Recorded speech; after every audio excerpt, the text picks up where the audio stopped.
Hi സ്നേഹിതരെ, ഞാൻ Robin. William Shakespeare എഴുതിയ ഒരു ട്രാജിക് നാടകമാണ് റോമിയോ ആൻഡ് ജൂലിയറ്റ്. ഈ കഥ സംഭവിക്കുന്നത് ഇറ്റലിയിലെ വെറോണ എന്ന നഗരത്തിലാണ്. Romeo Montagu കുടുംബത്തിൽപ്പെട്ടയാളാണ്. മൊണ്ടേഗു കുടുംബം വെറോണയിലെ പ്രധാനപ്പെട്ട ഒരു ഉന്നത കുടുംബമാണ്. ലോർഡ് മൊണ്ടേഗുവിന്റെയും ലേഡി മൊണ്ടേഗുവിന്റെയും മകനായ റോമിയോ 17 വയസ്സായ ഒരു യുവാവാണ്. റോമിയോയുടെ വീട്ടിൽ ഭൃത്യന്മാരും സുഹൃത്തുക്കളും ഉണ്ട്. ബെൻവോലിയോ എന്ന അമ്മാവനും മെർക്കുഷ്യോ എന്ന അടുത്ത സുഹൃത്തും അയാളുടെ ജീവിതത്തിൽ പ്രധാന പങ്ക് വഹിക്കുന്നു. ഈ നഗരത്തിൽ തന്നെ മറ്റൊരു പ്രബല കുടുംബവും താമസിച്ചിരുന്നു, കാപ്പിലറ്റ് ഫാമിലി. എന്തൊക്കെ സംഭവിച്ചാലും ശത്രുക്കളായി തന്നെ തുടരും എന്ന് സത്യപ്രതിജ്ഞ ചെയ്തവരാണ് ഈ രണ്ട് കുടുംബങ്ങളും. വാളെടുത്ത് പരസ്പരം വെട്ടാൻ രണ്ടാമത് ഒന്നും ആലോചിക്കാത്ത കുടുംബങ്ങൾ. ഒരിക്കൽ അവർ തെരുവിൽ വെച്ച് വാളുകൾ കൊണ്ട് പരസ്പരം തമ്മിലടിക്കുമ്പോൾ ഒരു പട്ടാളക്കാരൻ ഓടിവന്ന് പറഞ്ഞു, മതിയാക്കൂ, എസ്കലസ് രാജകുമാരൻ വരുന്നു. അപ്പോഴേക്കും കുതിരപ്പുറത്ത് എസ്കലസ് രാജകുമാരൻ അവിടേക്ക് വന്നിട്ട് അവരോട് പറഞ്ഞു, മതിയാക്കൂ, നിങ്ങൾ എന്റെ പട്ടണത്തിന്റെ സമാധാനം നശിപ്പിക്കുകയും ഇവിടുത്തെ സാധാരണക്കാരുടെ ജീവിതം തകർക്കുകയും ചെയ്താൽ, മോണ്ടിക്കോസ് ആണെങ്കിലും കാപ്പിലറ്റ് ആണെങ്കിലും മറ്റൊരു കലാപം ഞാൻ അറിയുകയാണെങ്കിൽ കുറ്റവാളികളെയെല്ലാം ഞാൻ തുറങ്കിലടയ്ക്കും. തുടർന്ന് അദ്ദേഹം മറ്റൊരു കുതിരപ്പുറത്തായിരുന്ന ആൽബർട്ടോയുമായി മുന്നോട്ട് നീങ്ങി. അപ്പോൾ ആൽബർട്ടോ രാജകുമാരനോടായി പറഞ്ഞു, തിരുമനസേ, നിങ്ങൾ അസ്വസ്ഥരാണെന്ന് തോന്നുന്നു. അപ്പോൾ എസ്കലസ് രാജകുമാരൻ പറഞ്ഞു, ആൽബർട്ടോ, ഈ കുടുംബങ്ങൾ തമ്മിലുള്ള വിദ്വേഷത്തെ കുറിച്ച് ഞാൻ വിഷമിക്കുന്നു. ഇവരുടെ യുവതലമുറ എങ്ങനെയായിരിക്കുമെന്ന് എനിക്ക് ചിന്തിക്കാൻ പോലും കഴിയുന്നില്ല. മോണ്ടിക്കസിന് ഒരു മകനില്ലേ ആൽബർട്ടോ? ആൽബർട്ടോ, അതെ, റോമിയോ അളിയൻ. പിന്നെ കേപ്പലുകൾക്ക് ഒരു മകളുമുണ്ട്, പേര് ജൂലിയറ്റ് എന്നാണ്. രാജാവ്, റോമിയോയും ജൂലിയറ്റും. ജൂലിയറ്റിന്റെ പിതാവായ ലോർഡ് കാപ്പിലറ്റ് അധികാരമുള്ളവരും ആവേശഭരിതനുമായ ഒരു മനുഷ്യനാണ്. മകളുടെ വിവാഹത്തെ കുറിച്ച് അദ്ദേഹത്തിന് കർശനമായ ആശയങ്ങളുണ്ട്. ജൂലിയറ്റിന്റെ അമ്മ ലാഡി കാപ്പിലറ്റ് പുത്രിയോട് സ്നേഹമുണ്ടെങ്കിലും ഭർത്താവിന്റെ തീരുമാനങ്ങൾക്ക് കീഴ്പ്പെടുന്നവളാണ്. ടൈബാൾട്ട് ജൂലിയറ്റിന്റെ അമ്മാവനാണ്. മൊണ്ടേഗുകളോട് അതിശയിക്കുന്ന വിരോധം കാണിക്കുന്ന ഒരു ആക്രമണശീലൻ. ദി നേഴ്സ് ജൂലിയറ്റിനെ സ്വന്തം മകളെ പോലെ സ്നേഹിക്കുന്ന ജൂലിയറ്റിന്റെ പ്രിയപ്പെട്ട ഭൃത്യ. പക്ഷേ നഴ്സിന്റെ അജ്ഞതയാണ് ദുഃഖദായകമായ സംഭവങ്ങൾക്ക് കാരണമാകുന്നത്. അവർ ഈ കഥയിലെ പ്രധാന വ്യക്തിയാണ്. കാപ്പിലറ്റ് കുടുംബം ധനവാനും സ്വാധീനമുള്ളതുമാണ്. അവർ ഉത്സവങ്ങളും ആഘോഷങ്ങളും ഒരുക്കുന്നു. ജൂലിയറ്റും റോമിയോയും ആദ്യമായി കണ്ടുമുട്ടുന്നത് ഇത്തരം ഒരു കാപ്പിലറ്റ് പാർട്ടിയിലാണ്. ഇവിടെ ഒരു കാര്യം പറയട്ടെ, നിങ്ങൾ ഈ ചാനൽ ആദ്യമായാണ് കാണുന്നതെങ്കിൽ ചാനൽ സബ്സ്ക്രൈബ് ചെയ്യുക. അത് കഥകൾ പറയാൻ എനിക്കൊരു പ്രചോദനമാണ്. ഒരു സബ്സ്ക്രൈബല്ലേ, അത് ചെയ്ത് സപ്പോർട്ട് ചെയ്യണേ. എന്നാൽ ഇനി നമുക്ക് കഥയിലേക്ക് കടക്കാം. പാരീസ് എന്ന യുവാവിനെ വിവാഹം കഴിക്കാൻ കാപ്പിലറ്റ് കുടുംബം ജൂലിയറ്റിനെ നിർബന്ധിക്കുന്നു. പക്ഷേ അവൾക്ക് അവരിൽ യഥാർത്ഥ സ്നേഹം കണ്ടെത്താൻ സാധിക്കുന്നില്ല. അടുത്ത് നമ്മൾ കാണുന്നത് റോമിയോയുടെ ഭവനമാണ്. റോമിയോയുടെ അമ്മാവനായ ബെൻവോളിയോ റോമിയോ എന്ന് വിളിച്ച് വീടിനുള്ളിൽ കടന്നു വന്നു. 17 വയസ്സ് പ്രായം തോന്നിക്കുന്ന വളരെ സുന്ദരനായ ഒരു ചെറുപ്പക്കാരനാണ് റോമിയോ. അദ്ദേഹം കസേരയിൽ ഇരുന്നിട്ട് മേശപ്പുറത്തുള്ള ഒരു പേപ്പറിൽ എന്തോ കുറിക്കുകയാണ്. ബെൻവോളിയോ, ഇവിടെ ഉണ്ടല്ലോ, രാവിലെ മുതൽ ഞാൻ എന്നെ അന്വേഷിക്കുകയാണ്. ഇപ്പോൾ നിനക്ക് അതിരാവിലെയാണോ? അപ്പോൾ റോമിയോ, എനിക്ക് ഈ മണിക്കൂറുകളിൽ സങ്കടം തോന്നുന്നു. സങ്കടമോ? എന്തിനാണ് സങ്കടപ്പെടുന്നത്? നീ എന്താ പ്രണയകഥകൾ എഴുതിക്കൊണ്ടിരിക്കുകയാണോ?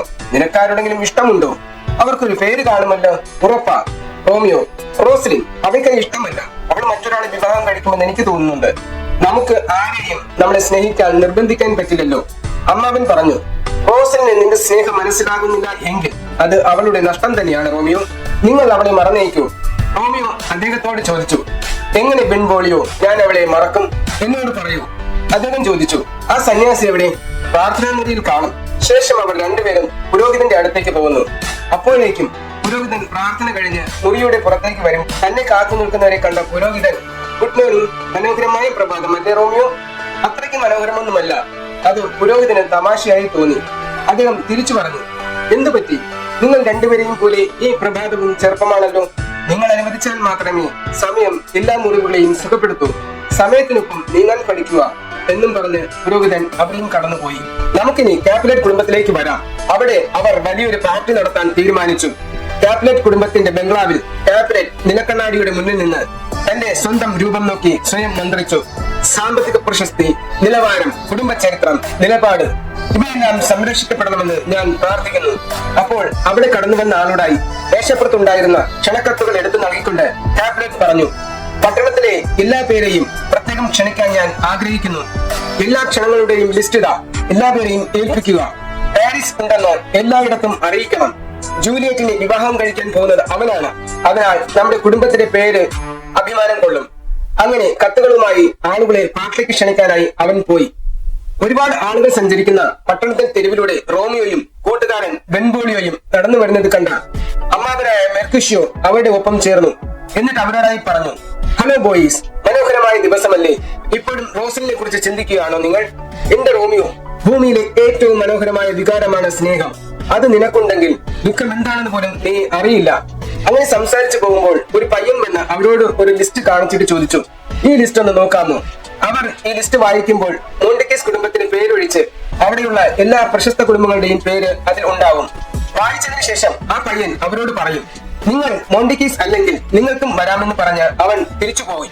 മോണ്ടിക്കീസ് കുടുംബത്തെ ക്ഷണിച്ചിട്ടില്ലെങ്കിലും വിഷമിച്ചിരിക്കുന്ന റോമിയോയെ സന്തോഷിപ്പിക്കാൻ ഈ പാർട്ടിയിൽ പങ്കെടുക്കേണ്ടത് ആവശ്യമായി തോന്നി അവർ മാസ്ക് ധരിച്ച് അവിടെ പോകാമെന്ന് തീരുമാനിച്ചു.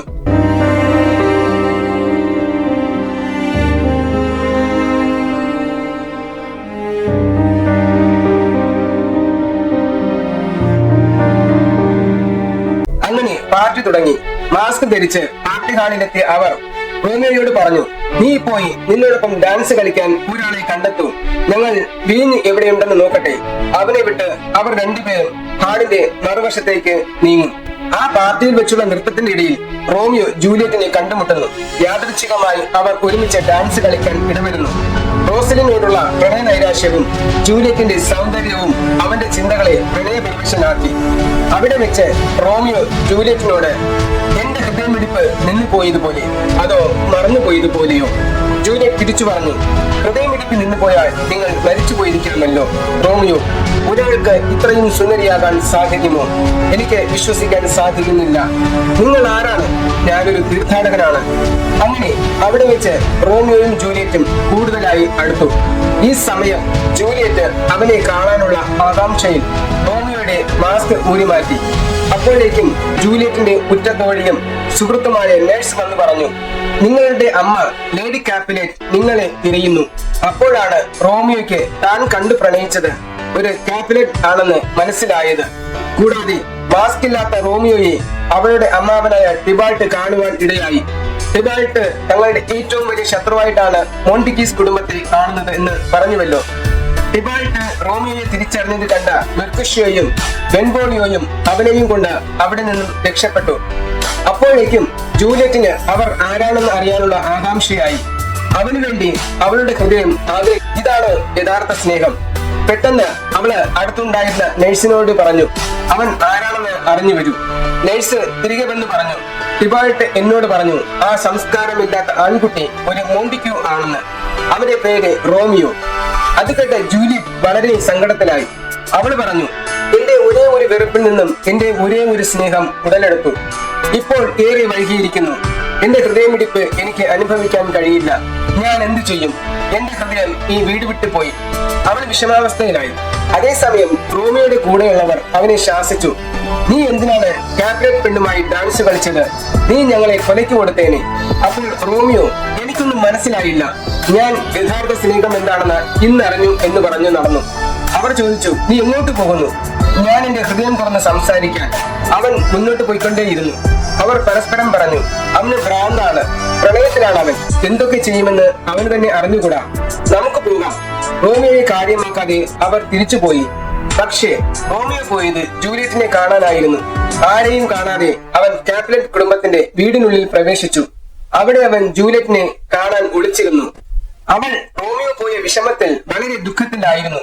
അവനെ കാണാനും സംസാരിക്കാനും അവൾ ഒരുപാട് കൊതിച്ചു. വീടിന്റെ ബാൽക്കണിയിൽ നിന്ന് അവന് വേണ്ടി വേദനിച്ചു. ഞാനൊരു കാപ്ലേറ്റ് ആകുന്നത് ഒരു തെറ്റാണോ? ഒരു പേരിൽ എന്തിരിക്കുന്നു? നിങ്ങൾ ആഗ്രഹിക്കുന്നത് പോലെ എന്തുമായിരിക്കും നിങ്ങൾ എന്തിനാണ് എന്നെ വിട്ടു പോയത്? ഇത് കേട്ട റോമിയോ അവളുടെ മുന്നിലേക്ക് വന്നു പറഞ്ഞു, ഞാൻ പോയത് സത്യമാണ്, പക്ഷെ തിരിച്ചു വരാതിരിക്കാൻ എനിക്ക് കഴിഞ്ഞില്ല. അത് കേട്ട് ഭയപ്പെട്ടു പോയ ജൂലിയറ്റ് ചോദിച്ചു, നിങ്ങൾ ഇവിടെ എന്താണ് ചെയ്യുന്നത്? നിങ്ങൾ ഇവിടെ എങ്ങനെ എത്തി? അവർ നിങ്ങളെ കൊല്ലും. അവൻ അവളോട് പറഞ്ഞു, ഞാൻ എന്റെ സ്നേഹം അറിയിച്ചു കഴിഞ്ഞല്ലോ. ഞാൻ മരിച്ചാലും ജീവിച്ചിരുന്നാലും ഒരു കുഴപ്പവുമില്ല. ജൂലിയറ്റ്, നിങ്ങൾക്ക് ജീവിക്കാൻ ആഗ്രഹമില്ലേ? ദയവായി പോകൂ, അവർ നിങ്ങളെ കാണും. എന്റെ ജീവിതം തന്നെ സ്നേഹത്തിനായി നൽകാൻ എനിക്ക് സമ്മതമാണ്. അവർ എന്നെ കൊല്ലുന്നെങ്കിൽ കൊല്ലട്ടെ. എന്റെ യഥാർത്ഥ സ്നേഹം എന്താണെന്ന് എനിക്ക് പൂർണ്ണമായി മനസ്സിലായി. അവൾ ചോദിച്ചു, നിങ്ങൾക്ക് എന്നോട് സ്നേഹമാണോ? ഈ പ്രപഞ്ചത്തിനെ കൊണ്ട് സത്യമിടണം.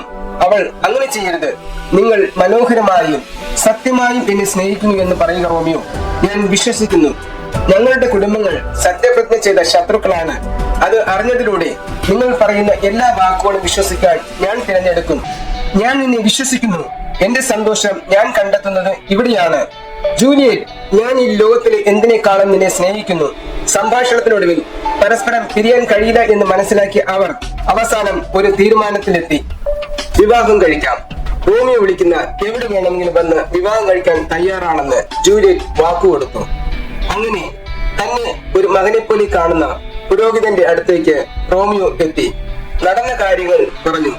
ഭയപ്പെട്ടു പോയ പുരോഹിതൻ അവനെ പിന്തിരിപ്പിക്കാൻ ശ്രമിച്ചെങ്കിലും റോമിയോയുടെ നിർബന്ധത്തിന് അദ്ദേഹത്തിന് വഴങ്ങേണ്ടി വന്നു. കൂടാതെ ഇവരുടെ വിവാഹം രണ്ട് കുടുംബങ്ങൾ തമ്മിലുള്ള ശത്രുത മാറാനും ആഗ്രഹമുള്ളതിനാൽ അദ്ദേഹം റോമിയോയുടെയും ജൂലിയറ്റിന്റെയും വിവാഹം രഹസ്യമായി നടത്തിക്കൊടുത്തു. അങ്ങനെ അവർ ഭാര്യ ഭർത്താക്കന്മാരായി. പക്ഷേ അവർക്ക് വിധി കാത്തുവെച്ചത് മറ്റൊന്നാണ്. ജൂലിയറ്റിന്റെ അമ്മാവനായ ടിബോൾട്ട് റോമിയോയുമായി ഒരു പോരാട്ടം നടത്താനുള്ള കുറി അയച്ചിരുന്നു. അത് റോമിയോയുടെ അമ്മാവനായ മെർത്തിഷ്യോസിന്റെ കൈകളിലെത്തി. അദ്ദേഹം പറഞ്ഞു, റോമിയോ ഒരു യോദ്ധാവല്ല, ഒരു സാധാരണ പയ്യനാണ്. അവനെ കൊണ്ട് ഇത് സാധിക്കില്ല. അതിനാൽ ടിബോൾട്ട് വരുമ്പോൾ അയാൾ ആദ്യം എന്നെ നേരിടണം, റോമിയോയെ അല്ല. അങ്ങനെ റോമിയോയെ ആക്രമണത്തിനായി വെല്ലുവിളിച്ച ടിബോൾട്ടിനെ മെർത്തിഷ്യോ നേരിട്ടു. അവർ തമ്മിലുള്ള പോരാട്ടം നടക്കുന്നതിനിടയ്ക്ക് റോമിയോ അവിടെ വരികയും അവരെ സമാധാനപ്പെടുത്താൻ ശ്രമിക്കുന്നതിനിടയിൽ മെർത്തിഷ്യോസിന് ടിബോൾട്ടിന്റെ വാൽ നിന്ന് കുത്തേൽക്കുകയും ചെയ്തു. നിമിഷ നേരം കൊണ്ട് റോമിയോയ്ക്കായി തിരിച്ചു വരുമെന്ന് വെല്ലുവിളിച്ച് ടിബോൾട്ട് അവിടെ നിന്നും രക്ഷപ്പെട്ടു. എല്ലാം പെട്ടെന്നായിരുന്നു സംഭവിച്ചത്. അവനത് സഹിക്കാവുന്നതിലും അപ്പുറമായിരുന്നു. മരണമടഞ്ഞ മെർത്തിഷ്യോസിനെ ബെൻഗോളിയെ ഏൽപ്പിച്ച് ടിബോൾട്ടിനായി കുതിരപ്പുറത്ത് റോമിയോ യാത്രയായി. വഴിക്ക് വെച്ച് ടിബോൾട്ടിനെ റോമിയോ കണ്ടെത്തുകയും അവർ തമ്മിൽ പരസ്പരം ഏറ്റുമുട്ടുകയും ചെയ്തു. ഏറ്റുമുട്ടലിൽ റോമിയോയുടെ വാൾ ടിബോൾട്ടിന്റെ മുതുകിൽ തുളച്ചു കയറി. അവിടെ തന്നെ ടിബോൾട്ട് മരിച്ചു വീഴുകയും ചെയ്തു. പ്രശ്നം രാജാവിന്റെ മുന്നിലെത്തി. രാജാവ് റോമിയോയുടെ സുഹൃത്തായ ബെൻഗോളിയോട് വിശദീകരണം ചോദിച്ചു. ബെൻഗോളിയോ നടന്ന സംഭവം മുഴുവൻ രാജാവിനെ പറഞ്ഞു കേൾപ്പിച്ചു. രാജാവ് കൽപ്പിച്ചു, മെർത്തിഷ്യോസിനെ ടിബോൾട്ട് കൊന്നു, ടിബോൾട്ടിനെ റോമിയോയും കൊന്നു. കുറച്ച് മൗനത്തിന് ശേഷം അദ്ദേഹം വീണ്ടും പറഞ്ഞു, ഞാനിതാ പ്രഖ്യാപിക്കുന്നു, റോമിയോയെ ഫെറോണയിൽ നിന്നും പുറത്താക്കുക. റോമിയോ ഇപ്പോൾ തന്നെ ഇവിടെ നിന്നും പോയിരിക്കണം. ഇനി അവൻ ഫെറോണയിൽ കണ്ടാൽ അന്ന് അവന്റെ അന്ത്യമായിരിക്കും. സംഭവം അറിഞ്ഞ ജൂലിയറ്റ് റോമിയോയെ കുറിച്ച് അന്വേഷിക്കാൻ ഫാദർ പ്രയർ ലോറൻസിന്റെ അടുത്ത് നഴ്സിനെ പറഞ്ഞയച്ചു. അവർ അവിടെ എത്തിയപ്പോൾ അവിടെ റോമിയോയും ഉണ്ടായിരുന്നു. അവളെ കണ്ട അവൻ അവിടെ നിന്നും കരഞ്ഞു. എന്റെ ജൂലിയറ്റിന് സുഖമില്ലേ? ഞാൻ എന്താണ് ചെയ്തത്? എന്റെ പ്രിയതമയെ ഞാൻ വഞ്ചിച്ചു. ഞാൻ ജീവിച്ചിരിക്കാൻ പാടില്ല. ഉറയിൽ നിന്നും കത്തി വലിച്ചോരി. നേഴ്സ് അവനോട് പറഞ്ഞു, നിങ്ങൾ ജീവിച്ചിരിക്കുന്നതിൽ നിങ്ങളുടെ ഭാര്യയ്ക്ക് സന്തോഷമാണ് റോമിയോ. അവളിൽ നിന്നും സന്തോഷം എടുത്തു കളയാൻ നിങ്ങൾ ആഗ്രഹിക്കുന്നു. ഇങ്ങനെ പോയാൽ അവളിനെ ജീവിക്കും. പുരോഹിതൻ അവനെ ആശ്വസിപ്പിച്ചു. റോമിയോ, ശരിക്കും ഒന്ന് ആലോചിക്ക്. നാളെ രാവിലെ മാൻഡിവയ്ക്ക് പുറപ്പെടും. ഞാൻ നിനക്ക് വേണ്ടി എല്ലാം അറേഞ്ച് ചെയ്യാം. അവിടെ നിന്നും നിനക്ക് വേണ്ട സാധനങ്ങളെല്ലാം ഞാൻ സംഘടിപ്പിച്ചു തരാം. എല്ലാം ശരിയാകുമോ? നേഴ്സ് കൂട്ടിച്ചേർത്തു, നിങ്ങൾ പോകുന്നതിന് മുമ്പ് നിങ്ങളുടെ ഭാര്യയെ കാണുക. അങ്ങനെ രഹസ്യമായി റോമിയോ ജൂലിയറ്റിന്റെ അടുത്ത് വന്നു. അന്ന് അവളോടൊപ്പം അവൻ താമസിച്ചു. അവർ പിരിയുന്നതിലുള്ള അവരുടെ വേദന പരസ്പരം പങ്കിട്ടു. അപ്പോഴേക്കും അവളുടെ അമ്മ ലേഡി കാപ്പിനെ വരുന്നുണ്ടെന്ന വിവരം നേഴ്സ് അറിയിച്ചതിനെ തുടർന്ന് റോമിയോ പോകാൻ തന്നെ തീരുമാനിച്ചു. അവൻ പറഞ്ഞു, നമുക്ക് വീണ്ടും കണ്ടുമുട്ടാം. പക്ഷേ എനിക്കൊന്നും അറിഞ്ഞുകൂടാ. ഞാൻ നിനക്കായി തിരിച്ചു വരും. അത് സത്യം തന്നെയാണ്. കോട്ടെ പ്രിയതന്നെ. അവൾ അവനോടായി അവളുടെ ആകുലത പറഞ്ഞു. എന്തുകൊണ്ടോ എനിക്ക് നിങ്ങളെ നഷ്ടപ്പെടുമെന്ന് തോന്നുന്നു. അവൻ പറഞ്ഞു, ഇല്ല പ്രിയതമേ, നിന്റെ സ്നേഹം എനിക്ക് വളരെ ശക്തി തരുന്നു. ഞാൻ സത്യം ചെയ്യുന്നു, നിന്നെ വിട്ട് ഞാൻ ഒരിക്കലും പോകില്ല. എല്ലാ ദിവസവും എനിക്കൊരു സന്ദേശം അയക്കും. എന്നെ കൊണ്ട് കഴിയുന്നത്ര സന്ദേശം ഞാൻ നിനക്ക് അയക്കും. ഒരിക്കലും നമ്മൾ വേർപിരിയില്ല. സത്യമാണ്. അവൻ അവിടെ നിന്നും പുറപ്പെട്ടു. അടുത്ത ദിവസം ക്യാപിറ്റൻ ജൂലിയറ്റിന്റെ നിറച്ചെറുക്കനായ ഹാരിസിനെ വിളിച്ചു പറഞ്ഞു, ഹാരിസ്, ഒരു നല്ല വാർത്തയുണ്ട്. ഈ വരുന്ന തിങ്കളാഴ്ച നീയും ജൂലിയറ്റും വിവാഹിതരാകണം. ഹാരിസ് പറഞ്ഞു, എനിക്ക് ജൂലിയറ്റിനെ വളരെയധികം ഇഷ്ടമാണ്. ഞാൻ ഇത്രയും കാലം അതിനുവേണ്ടിയാണ് കാത്തിരുന്നത്. പക്ഷേ അവൾക്ക് എന്നെ ഇഷ്ടമാണോ? അപ്പോൾ കാപ്പുലേറ്റ്, അവളുടെ തീരുമാനം എന്താണെന്ന് എനിക്കറിയേണ്ട ആവശ്യമില്ല. ടിബാട്ടിന്റെ കാര്യത്തിൽ നിന്നും അവളെ രക്ഷിക്കണം. അങ്ങനെയാണ് കാര്യമെങ്കിൽ ഞാൻ എപ്പോ വേണേലും അവളെ കല്യാണം കഴിക്കും, ഹാരിസ് പറഞ്ഞു. ഹാരിസിന് മറുപടി കിട്ടിയതോടുകൂടി കാപ്പുലേറ്റ് മകളുടെ അടുത്തെത്തി. അവിടെ ലേഡി കാപ്പുലേറ്റും നഴ്സും ഉണ്ടായിരുന്നു. അദ്ദേഹം ഹാരിസിനെ കല്യാണം കഴിക്കേണ്ട കാര്യം അവളോട് പറഞ്ഞെങ്കിലും അവൾ അതിന് വഴങ്ങിയില്ല. അദ്ദേഹം അവളെ ഭീഷണിപ്പെടുത്തി. എനിക്ക് എല്ലാ കാലത്തും, എല്ലാ ദിവസവും, എല്ലാ രാത്രികളിലും ഒരേ ഒരു തീരുമാനമേ ഉള്ളൂ. അത് നിന്റെ വിവാഹമാണ്. പക്ഷേ അതിനുവേണ്ടി എനിക്ക് ഒത്തിരിയൊക്കെ ചെയ്യേണ്ടി വന്നു. ഞാൻ തീരുമാനിച്ചു കഴിഞ്ഞു. ഈ വരുന്ന തിങ്കളാഴ്ച നിന്റെ വിവാഹം ഞാൻ നടത്തിയിരിക്കും. എന്റെ തീരുമാനങ്ങൾ നീ നിരസിച്ചാൽ പിന്നെ ഞാൻ നിന്നെ ഒരിക്കലും മകളായി വിളിക്കില്ല. അദ്ദേഹം തിരിച്ചു നടന്നു. ലേഡി കാപ്പുലേറ്റിന് മകളെ സഹായിക്കണമെന്നുണ്ടെങ്കിലും തന്റെ ഭർത്താവിന്റെ തീരുമാനത്തിന് എതിരെ നിൽക്കാൻ അവർ ആഗ്രഹിച്ചില്ല. അവരും ഭർത്താവിന്റെ പുറകെ പോയി. ജൂലിയറ്റ് നിരാശയിലായി. അവള് നഴ്സിനോട് പറഞ്ഞു, ഞാൻ ഇനി എന്ത് ചെയ്യും? എനിക്ക് ഇതിനകം ഒരു ഭർത്താവുണ്ട്. എനിക്ക് മറ്റാരുടെയും കൂടെ ജീവിക്കാൻ കഴിയില്ല. എനിക്ക് അവന്റെ അടുത്തേക്ക് പോകണം. എനിക്ക് തിരികെ വേണം എന്റെ റോമിയോയെ. നേഴ്സ് അതിനെ എതിർത്തു. അവനെ നാടുകടത്തി ഭാര്യയ്ക്കൊപ്പം താമസിക്കാൻ കഴിയാത്തപ്പോൾ പിന്നെ ഭർത്താവ് എന്തിനാണ്? നിങ്ങൾ കൗണ്ടിനെ വിവാഹം കഴിക്കണം. നിങ്ങൾ സന്തോഷത്തോടെ ഇരിക്കണം. നഴ്സിൽ നിന്നും തനിക്ക് സഹായം കിട്ടില്ലെന്ന് ബോധ്യമായ ജൂലിയൻ അവളോട് പറഞ്ഞു, നിങ്ങൾ നന്നായി പറഞ്ഞു. അച്ഛനോട് അനുസരണക്കേട് കാണിച്ചതിൽ എനിക്ക് കുറ്റബോധം തോന്നുന്നു എന്ന് പറയുക. ഞാൻ ഇന്ന് സന്യാസിയോട് കുറ്റസമ്മതം നടത്തും.